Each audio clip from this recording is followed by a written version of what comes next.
Hello everyone, fundamental unit of life में हमारा अगला टॉपिक जो हम पढ़ने जा रहे हैं वो है डिस्कवरी ऑफ सेल। कि जब हम बात कर रहे हैं कि सारे लिविंग ऑर्गेनिज्म सेल से मिलके बने हैं, तो ये इसकी डिस्कवरी किसने करी? सबसे पहले किसको पता चला कि ऐसी भी कोई यूनिट है जिससे मिलकर के इंडिविजुअल्स बने हैं? तो सबसे पहले जो सेल की डिस्कवरी करने वाले साइंटिस्ट हुए उनका नाम था रॉबर्ट हुक। इन्होंने 1665 में सबसे पहले सेल की डिस्कवरी करी। इनका सेल्फ मेड माइक्रोस्कोप था, खुद से बनाया हुआ। उसमें उन्होंने क्या किया, कैसे इन्वेंट किया कि उन्होंने क्या किया कि एक पेड़ की बार्क को लिया। पेड़ की बार्क क्या होती है कि जो आपने देखा होगा कि जो पेड़ के बाहर का जो सूखा सूखा पार्ट होता है, जो उसकी छाल होती है, उसको हम बार्क बोलते हैं। तो रॉबर्ट हुक ने वो पेड़ की छाल को लिया, उसकी बार्क को लिया, तो उसने उसमें कुछ सेल्स हैं, कॉर्क सेल्स वो सेल्स होते हैं जो पेड़ के बार्क में प्रेजेंट होती हैं। तो इसने कॉर्क सेल्स को लिया और कॉर्क सेल्स को लेकर के जब उसने अपने सिंपल माइक्रोस्कोप में उसकी स्लाइड बना करके देखा, तो उसने क्या देखा कि उसने एक ऐसी स्ट्रक्चर को पाया। ये स्ट्रक्चर्स किसके जैसी दिखती थी?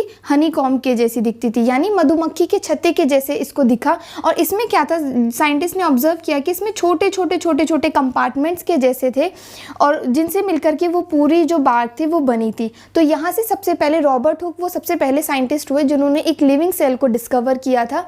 उसके बाद जब ये पता चल गया कि सेल्स थे, तो उसी के ही कंटिन्यूएशन में कई सारी डिस्कवरीज और हुई।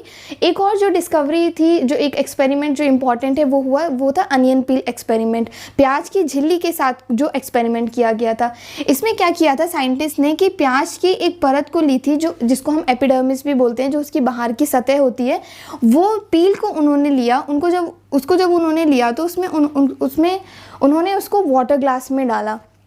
वाटर ग्लास में उन्होंने क्यों डाला? ताकि वो जो सेल्स हमने ली हैं, जो पील हमने ली है, वो डिहाइड्रेट ना हो जाए, वो सूख ना जाए। इसमें कई सारे सॉल्यूशंस ऐड होते हैं, जैसे वाटर भी हम ऐड कर सकते हैं और ग्लिसरीन भी हम ऐड कर सकते हैं।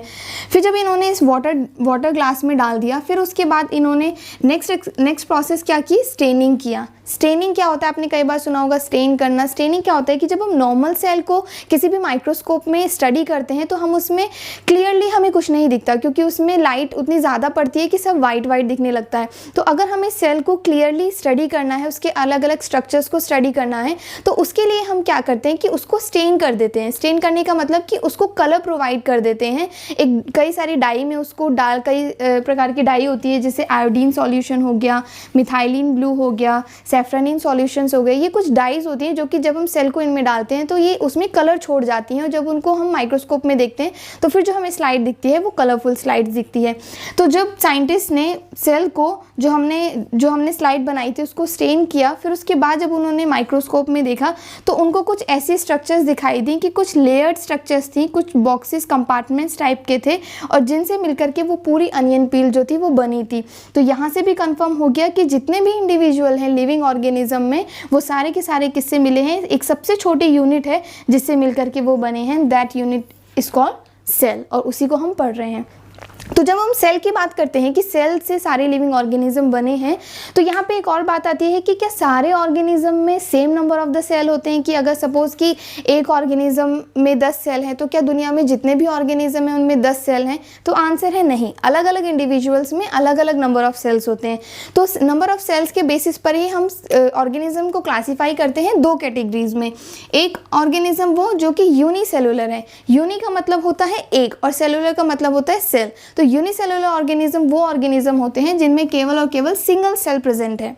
अब आप सोच रहे होंगे कि सिंगल सेल से क्या वो इंडिविजुअल जी पा रहा होगा, लिविंग होगा?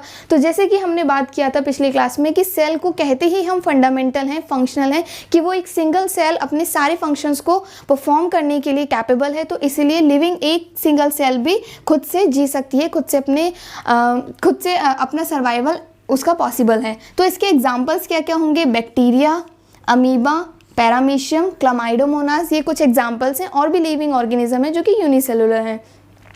नेक्स्ट कैटेगरी आती है मल्टी सेलुलर ऑर्गेनिज्म की। मल्टी सेलुलर ऑर्गेनिज्म कौन से होते हैं? ये वो ऑर्गेनिज्म होते हैं, जैसे ही नाम से क्लियर है, मल्टी माने बहुत सारे, मैनी, और सेलुलर मतलब सेल्स। तो वो ऑर्गेनिज्म जो कई सारे सेल्स से मिलके बने हैं, जिसमें कई सारे सेल्स से वो ऑर्गेनिज्म बना है, तो उसको हम कहते हैं मल्टी सेलुलर यानी more than one cells present.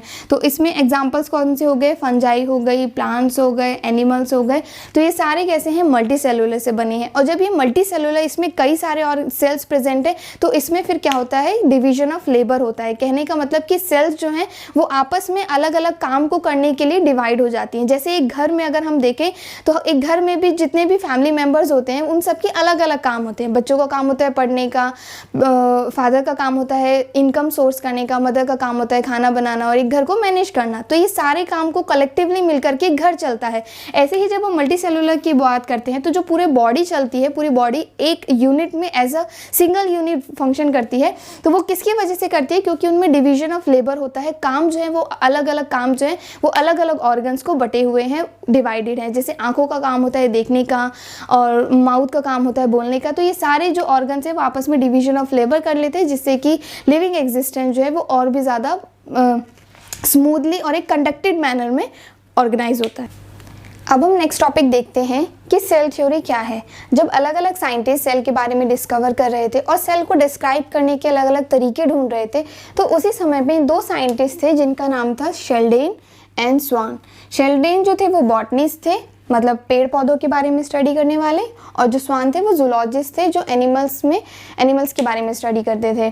तो जब ये दोनों साइंटिस्ट ने ही एक इंडिपेंडेंट रिसर्च करी, मतलब अपनी अपनी जगह पर ही दोनों ही एक ही समय पे सेम कंक्लूजन पे पहुंचे। और उनका कंक्लूजन क्या था कि जितने भी प्लांट्स और एनिमल्स हैं वो सारे के सारे किससे मिलके बने हैं, सेल से मिलके बने हैं। तो इनकी थ्योरी ने जस्टिफाई कर दिया, ये प्रूफ कर दिया कि जितने भी प्लांट्स हैं, जितने भी एनिमल्स हैं अर्थ के ऊपर, वो सारे किससे मिलके बने हैं, सेल से मिलके बने हैं। जब ये बात चल ही रही थी, जब ये सेल थ्योरी पब्लिश हुई थी, तब एक और साइंटिस्ट थे जिनका नाम था रुडोल्फ विर्च्यू। इन्होंने क्या किया था, इन्होंने बाद में सेल थ्योरी को मॉडिफाई किया अपनी और भी रिसर्च के बेसिस पर। और इन्होंने क्या स्टेटमेंट दिया, इसके साथ साथ ही, मतलब ये स्टेटमेंट तो था ही, इसके साथ में इन्होंने ये स्टेटमेंट भी ऐड किया कि जितने भी सेल्स हैं वो सारे के सारे किससे मिलके बने हैं, प्री एग्जिस्टिंग सेल से। मतलब पहले कोई सेल थी, उससे मिलकर के नए सेल्स बने, फिर वो नए सेल से मिलके और नए सेल्स बने, और ऐसे करके जो है वो कॉन्टिन्यूशन चलता रहता है। तो यानी कोई भी सेल क्यों ना हो, वो किससे मिलके बनी है, किससे आई है, कहाँ से ओरिजिनेट हुई है, वो है प्री एग्जिस्टिंग सेल्स, यानी पहले कोई सेल होगी। तो इसी को ही उन्होंने लैटिन में क्या कहा, लैटिन में उन्होंने कहा कि ओमनिस सेलुले ए सेलुला, मतलब जितनी भी सेल्स हैं इस लिविंग ऑर्गेनिज्म में वो प्री एग्जिस्टिंग सेल से मिलके बनी है। तो ये थी सेल थ्योरी, जिसमें कि 2 पॉइंट्स थे कि सारे इंडिविजुअल जो हैं प्लांट्स एंड एनिमल्स वो सेल से मिलके बने हैं, और जो सारी सेल्स हैं वो प्री एग्जिस्टिंग सेल से ही ओरिजिनेट होती हैं।